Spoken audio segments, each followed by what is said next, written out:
আমরা দেখেছি ইতিমধ্যে বিভিন্ন ভিভি প্রার্থী বা বিভিন্ন যারা প্রার্থী রয়েছে ডাকসু নির্বাচনের সেই প্রার্থীরা বিভিন্ন সময় বিভিন্ন প্রতিবাদ করছে, সেই প্রতিবাদকে আমি স্বাগতম জানাই। তবে তারা কিন্তু কোনোভাবে জরিমানা করতে পারে না, এটা জরিমানা সম্পূর্ণ এখতিয়ার বহির্ভূত। ছাত্র সংগঠন হিসেবে সবসময় বিশ্ববিদ্যালয় প্রশাসনের সাথে শিক্ষার্থীদের সকল দাবি দাওয়া নিয়ে কথা বলেছে, একই সাথে বিশ্ববিদ্যালয়ের যে সংকটগুলো রয়েছে সেই সংকটগুলো তুলে ধরার চেষ্টা করেছে। ঠিক একইভাবে ডাকসুর দ্বারা যে সংকট তৈরি হবে সেই সংকট মোকাবেলায় ছাত্রদল প্রস্তুত থাকবে এবং শিক্ষার্থীদের সাথে নিয়ে সেই সংকট মোকাবেলায় যে জবাবদিহিতা প্রয়োজন সেই জবাবদিহিতাও ডাকসু অথবা বিশ্ববিদ্যালয় প্রশাসনের কাছে আদায় করবে।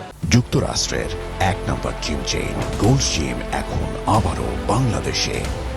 বসুন্ধরা আবাসিক এলাকা ও বসুন্ধরা সিটি শপিং মলে হয়েছে। সেখানে যেভাবেই হোক যারা নির্বাচিত হয়েছে তারা তো নির্বাচন কেন্দ্রিক তাদের কাজ করবে, প্রতিশ্রুতি রক্ষা করবে। ছাত্র সংগঠন হিসেবে আমরা আমাদের কাজ করব। এইখানে ডাকসু যারা নির্বাচিত হয়েছে, যারা শিক্ষার্থীরা যাদের উপর আস্থা রেখেছে বলে আমরা মনে করছি, তারা যদি জবাবদিহিতার আওতায় আসে, সঠিক জবাবদিহিতার আওতায় থাকে, তাহলে আমার মনে হয় কোনো রাজনৈতিক সংকট এখানে থাকবে না। কেননা শিক্ষার্থীরা তো সবসময় জবাবদিহিতার আওতায় থাকবে, আওতায় তাদেরকে রাখবে। তার থেকে বড় কথা, আমরা যারা ছাত্র সংগঠন রয়েছে আমরাও কিন্তু সম্পূর্ণ কাছাকাছি থেকে তাদেরকে অবজারভেশনে রাখছি।